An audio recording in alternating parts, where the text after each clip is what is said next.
নবী করিম সাল্লাল্লাহু আলাইহি সাল্লামকে আল্লাহ রাব্বুল আলামিন মেরাজের এই সকল দৃশ্য দেখবার সুযোগ করে দিয়েছেন। তিনি যখন দুনিয়াতে আসছেন, মেরাজ শেষ করে, সফর শেষ করে যখন ফিরে আসলেন, যথারীতি তার মেরাজের এই ঘটনা শোনার পর মক্কার মুশরিকদের অনেকে হাসাহাসি করতে লাগলো যে মুহাম্মদ এতদিন যা বলেছে আখিরাত হবে, এটা হবে, সেটা হবে, এবং আল্লাহর ভয় আমাদেরকে দেখিয়েছে, এখন সে তো একেবারে অদৃশ্যের এমন এমন সব তথ্য দিচ্ছে, এগুলো অবৈজ্ঞানিক, এগুলো অযৌক্তিক। তারা রীতিমতো অস্বীকার করতে লাগলো এবং হাসাহাসি করতে লাগলো।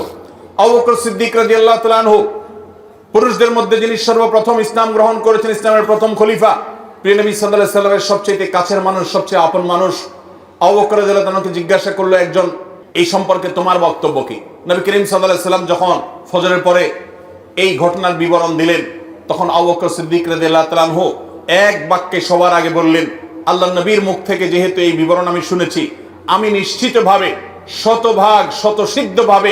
শতভাগ নিশ্চিতভাবে আমি জানি এটি ঘটেছে, এবং এই ঘটনার ব্যাপারে আমার চুল পরিমাণ কোনো সন্দেহ নাই। এই সাক্ষ্য দেওয়ার সাথে সাথে আল্লাহর হাবিব সাল্লাল্লাহু আলাইহি সাল্লামের তরফ থেকে এতদিন যাকে মানুষ আবু বকর জানতো, নবীজির পক্ষ থেকে নতুন উপাধি তিনি পেলেন, তাকে বলা হলো তিনি সিদ্দিক, সত্যবাদী, সত্যায়নকারী, সত্যকে সত্য বলে স্বীকারকারী এবং অকপটে স্বীকারকারী। সবার আগে যিনি নবীর নবুয়তকে পুরুষদের মধ্যে স্বীকার করে নিয়েছেন, সবার আগে যিনি নবীর মেরাজের এই অলৌকিকত্বকে স্বীকার করেছেন, বিশ্বাস করেছেন, ঈমান এনেছেন, আল্লাহ রাব্বুল আলামিন তাকে সিদ্দিকের এই উপাধি পাওয়ার তৌফিক দিয়েছেন। তিনি মহাসত্যবাদী, সত্যকে সত্যায়নকারী হিসেবে তিনি সার্টিফিকেট পেয়েছেন। ইতিহাস তাকে আবু বকর সিদ্দিক বলে জানে, কিন্তু সিদ্দিক এই উপাধি পেয়েছেন তিনি এই মেরাজের ঘটনাকে কেন্দ্র করে। অথচ অনেক দুর্বল ইমানের মুসলমান, অনেকে মুরতাদ হয়ে গেছে এই ঘটনা শুনে, অনেক কাফেররা হাসাহাসি করতে লাগলো। কিছু মুশরিকরা নবী নেওয়ার জন্য প্রস্তুত হয়ে গেল, আচ্ছা মুহাম্মদ তুমি নাকি রাতে মসজিদুল আকসা ঘুরে এসেছো, আচ্ছা বলো দেখি মসজিদুল আকসার স্ট্রাকচার সম্পর্কে তোমাকে কিছু প্রশ্ন করি। তারা অনেকগুলো প্রশ্ন করলো। নবী করিম সাল্লাল্লাহু আলাইহি সাল্লাম মসজিদে আকসায় গেছেন রাতে গিয়ে আবার ফিরে এসেছেন, পুরো স্ট্রাকচার তো দেখা সম্ভব নয়। আল্লাহ তাআলা তার নবীর সত্যতা প্রমাণের জন্য মুজিজা হিসাবে তার সামনে সে চিত্র ধরে রেখেছেন। তিনি একটা একটা করে প্রশ্ন উত্তর দিলেন। অনেক মুশরিকরা তার এই অলৌকিকত্ব দেখার পর যখন বাস্তবতার সাথে মিলে গেল, তখন তার প্রতি নতুন করে ঈমান এনেছে। সাল্লাল্লাহু আলাইহি মুহতারাম হাজরিন, এভাবে মেরাজের ঘটনার পরিসমাপ্তি ঘটলেও কিয়ামত পর্যন্ত আগত সকল ঈমানদার নারী পুরুষের জন্য মেরাজের এই ঘটনা বহু শিক্ষা বহন করে। অনেক অগণিত শিক্ষা এই মেরাজ আমাদেরকে দিয়ে যায়।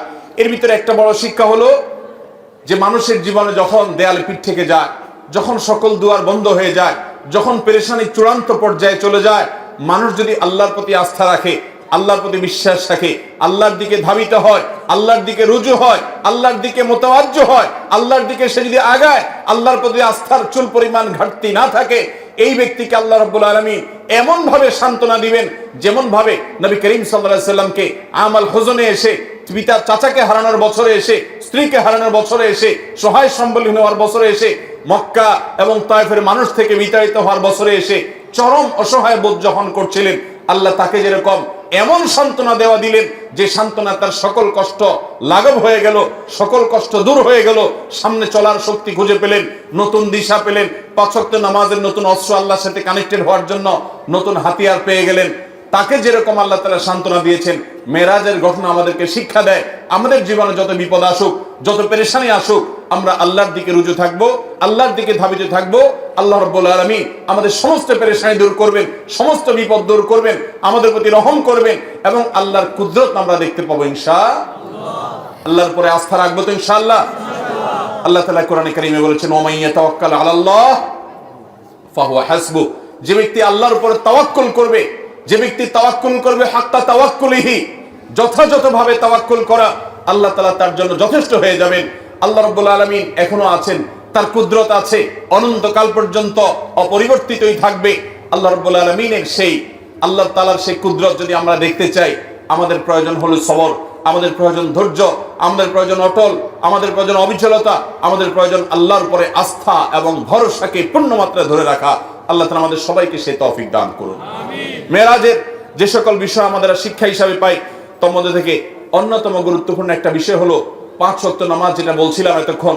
যে এই নামাজটা এত গুরুত্বপূর্ণ নির্দেশ যে অন্য নির্দেশ দেওয়ার জন্য আল্লাহ নিজের কাছে ডেকে নেন নাই, কিন্তু এই নির্দেশ দেওয়ার জন্য আরশ আজিমের মালিক তার নিজের কাছে ডেকে নিয়ে গেছেন। এই নামাজ কখনো ছাড়বো? আল্লাহ আমাদের সবাইকে 5 ওয়াক্ত সালাত সারা জীবন গুরুত্বের সাথে আঁকড়ে ধরে রাখার তৌফিক দান করুন। চেষ্টা করবো তো ইনশাআল্লাহ। ভাইরা আমার, এর বাইরে রজব মাস, এই মাসে মেরাজের ঘটনা সংঘটিত হোক বা অন্য মাসে সংঘটিত হোক, ইতিহাস যেটাই থাকুক, ঘটিত হয়েছে, এটাই সংঘটিত হয়েছে, এটাই বড় কথা। তারপরও এই মাসের বিশেষ করণীয় আছে, বেশিরভাগ মুসলমানরা আমরা জানি না। এই মাসটা সম্মানিত 4 মাসের একটি মাস। আল্লাহ রাব্বুল আলামিন এই মাসকে সম্মান দিয়েছেন। সম্মানিত 4 মাসের বাকি 3 মাস কোনটা? বাকি 3টা ধারাবাহিক মাস, সালাতুল মুতাওয়ালিয়াত, 3টা ধারাবাহিক মাস। তার প্রথমটি হলো জিলকদ, এরপরটা হলো জিলহজ, এরপরটা হলো মুহররম। জিলকদ, জিলহজ, মুহররম 3টা ধারাবাহিক মাস। আর রজব ও মুদর আল্লাযী বাইনা জুমাদা ওয়া শাবান, আর রজব মাস যেটা এখন আমরা পার করছি, বাংলাদেশের বেশিরভাগ মুসলমানরা রজব মাস 2, 4, 5 দিন, 10 দিন, 20 দিন, এমনকি গোটা মাস শেষ হয়ে যায়, জানেও না যে আগের মাস জুমাদা সানিয়া মাসের সাথে এই মাসের একটা পার্থক্য আছে। আগের মাসটা সাধারণ জেনারেল মাস, কিন্তু এটা সম্মানিত মাস। কোরআন যাকে বিশেষ মর্যাদাপূর্ণ মাস ঘোষণা করে দিয়েছে, আমরা অনেকে জানিও না রজব মাস কখন আসে কখন যায়, এই মাসের কি মর্যাদা আছে আমরা জানি না। আল্লাহ তাআলা কোরআনে কারীমে সূরা তাওবায় বলেছেন, এই মাস যখন শুরু হয়, ফালা তাজলিমু ফিহিন্না আনফুসাকুম, অন্য সময় পাপাচার তো করা যাবেই না। সম্মানিত মাসের সম্মান রক্ষার্থে যে কোনো পাপ, অপরাধের কাজ, গুনাহের কাজ থেকে বাঁচার জন্য একটু বিশেষভাবে চেষ্টা করতে হবে। এই রজব মাসে যে কোনো পাপ করতে গিয়ে যদি আপনার বুক একবারও আপনার ভেতর থেকে যদি আপনাকে বাধা দেয়, তাহলে বুঝতে হবে আপনি এই মাসের সম্মান অন্তত জেনেছেন, অনুধাবন করেছেন। এই ধারণাই আমাদের সমাজ থেকে বিলুপ্ত হয়ে গেছে। আল্লাহ তাআলা আমাদেরকে সম্মানিত মাসের সম্মান রক্ষা করার তৌফিক দান করুন। ভাইরা আমার, এর বাইরে সম্মানিত মাসে যুদ্ধ বিগ্রহ করাকে আল্লাহ তাআলা নিষেধ করে দিয়েছেন। আমরা ঝগড়াঝাটি থেকে বেঁচে থাকার চেষ্টা করব। এই ছাড়া এই মাসে অন্যান্য রুটিন যে 5 ওয়াক্ত নামাজ ইত্যাদি আছে, অন্য সময়ের চাইতে এই মাসের বিশেষ গুরুত্বের সাথে করবে। শবে মেরাজের আমল বলতে কোনো কিছু আছে কিনা, এটা একটা বড় প্রশ্ন। আমরা যখনই রজব মাস শুরু হয়, তখনই আমরা জিজ্ঞাসা করতে থাকি আলেমদের কাছ থেকে যে শবে মেরাজের নামাজ কিভাবে পড়বো, এই শবে মেরাজের আমলটা কি। শবে মেরাজ উপলক্ষে সারা রাত জেগে ইবাদত করা এবং শবে মেরাজ উপলক্ষে 26তম দিন পার হয়ে 27তম রাত যখন শুরু হয়, তখন সাহরি খেয়ে 27 রজবে রোজা রাখা, এটা আমাদের সমাজে বহুল প্রচলিত।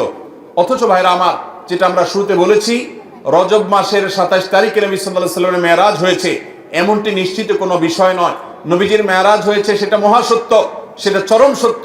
সেটা কি রজবে হয়েছে, না জুমাদাল, নাকি সেটা রবিউল আউয়ালে হয়েছে, নাকি রমাদানে হয়েছে, নাকি শাওয়ালে হয়েছে, 15-16টি মত আছে ইতিহাসবিদদের। যদি ধরেও নেই আমরা রজবের এই 27 তারিখেই হয়েছে, যেমন কোন কোন ইমামগণ বলেছেন, সে আলোকে যদি আমরা ধরেও নেই, তারপর আমরা বলবো নবী সাল্লাল্লাহু আলাইহি সাল্লামের মেরাজ হয়েছে হিজরতেরও আগে। এরপর নবী সাল্লাল্লাহু আলাইহি সাল্লাম প্রায় 11 বছর বেঁচে ছিলেন।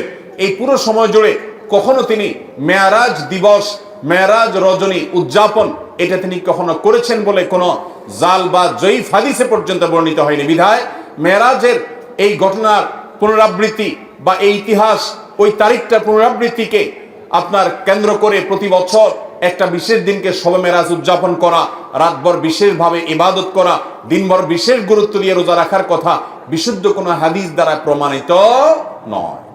আমরা শুধুমাত্র মেরাজের বিষয় থেকে শিক্ষা গ্রহণ করব, মেরাজ থেকে আনিত নামাজটা আমরা আদায় করব। এর বাইরে এই তারিখকে কেন্দ্র করে রাতভর ইবাদত আপনি অন্য সময় করতে চাইলে এই মাসেও করেন, এই রাতেও করেন। অন্য সময় নফল নামাজ পড়েন, আপনি এই দিনে নফল নামাজ পড়েন, নিষেধ নেই। কিন্তু মেরাজকে কেন্দ্র করে কোনো নামাজ, মেরাজকে কেন্দ্র করে কোনো রোজা, এটা কোনো বিশুদ্ধ হাদিস দ্বারা বর্ণিত হয় নাই। অনেকে এই রজব মাসে বিশেষ উমরা করেন, যেটাকে উমরায়ে রজবিয়া বলে। এটার বিশেষ ফজিলতের কথা মানুষ নিজেরা অনেকে বানিয়ে নিয়েছে, অথচ এটিও কোনো বিশুদ্ধ হাদিস দ্বারা বর্ণিত হয়নি। অনেকে 27 রজবে সালাতুল রাগায়েব নামে বিশেষ প্রক্রিয়া, বিশেষ নামাজ পড়ে, এটাও কোনো হাদিস দ্বারা বর্ণিত হয় নাই। আল্লাহ কোরআনে বলেছেন, মা আতাকুমুর রাসূলু ফাখুযু ওয়া মা নাহাকুম আনহু ফান্তাহু, তোমাদেরকে রাসূল যা দিয়েছেন সেটা আঁকড়ে ধরো, যা নিষেধ করেছেন সেটা থেকে তোমরা বেঁচে থাকো। মন গড়া কোনো আমল করলে সওয়াব তো হবেই না, উল্টা বরং গুনাহ হবে। আমাদের সমাজে অনেক মানুষ আছেন যারা আজকাল এই সমস্ত কথা শুনলে বলেন যে এটা নাই সেটা নাই, কিছু লোক বাইরে হয়েছে, এটা নাই সেটা নাই শুধু বলে।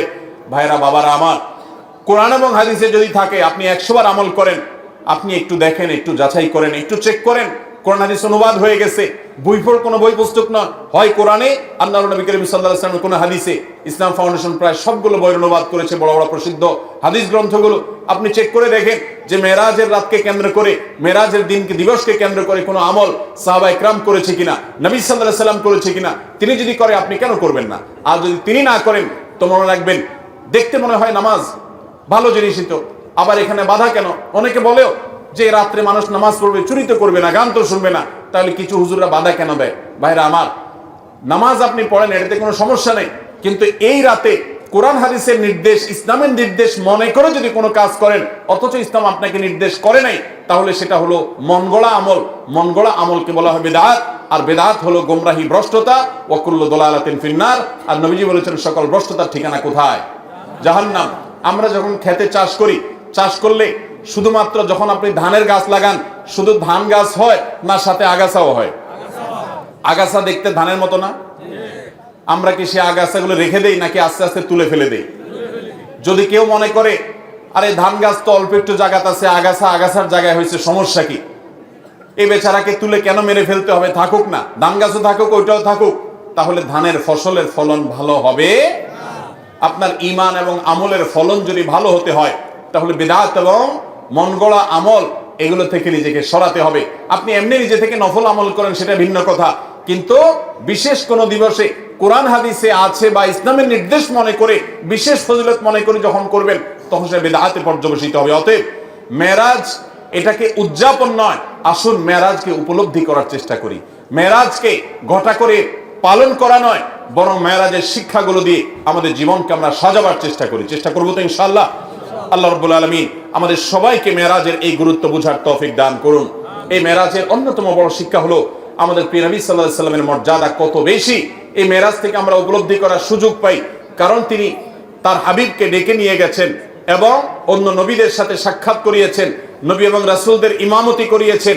এতগুলো বিষয় দিয়ে আল্লাহ তাআলা প্রমাণ করেছেন তার হাবিবের মর্যাদা কত বেশি।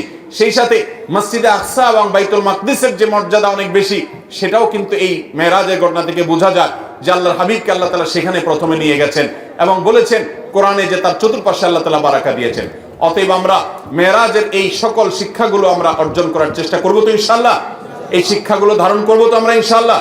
আল্লাহ আমাদেরকে তৌফিক দান করুন। মোহতারাম হাজরিন, মসজিদে আকসায় যদি কেউ এক রাকাত সালাত আদায় করে, বিভিন্ন রকম বর্ণনা আছে, কোন কোন বর্ণনা আছে আল্লাহ রাব্বুল আলামিন তাকে 500 রাকাত নামাজের সওয়াব দান করবেন। বহু নবী রাসূলগণ যে মসজিদের ইমাম ছিলেন, মুয়াজ্জিন ছিলেন, মুক্তাদি ছিলেন, সেই মসজিদে আল্লাহ রাব্বুল আলামিন জীবন মৃত্যুর আগে আমাদেরকে একবার হলেও যাওয়ার তৌফিক দান করুন।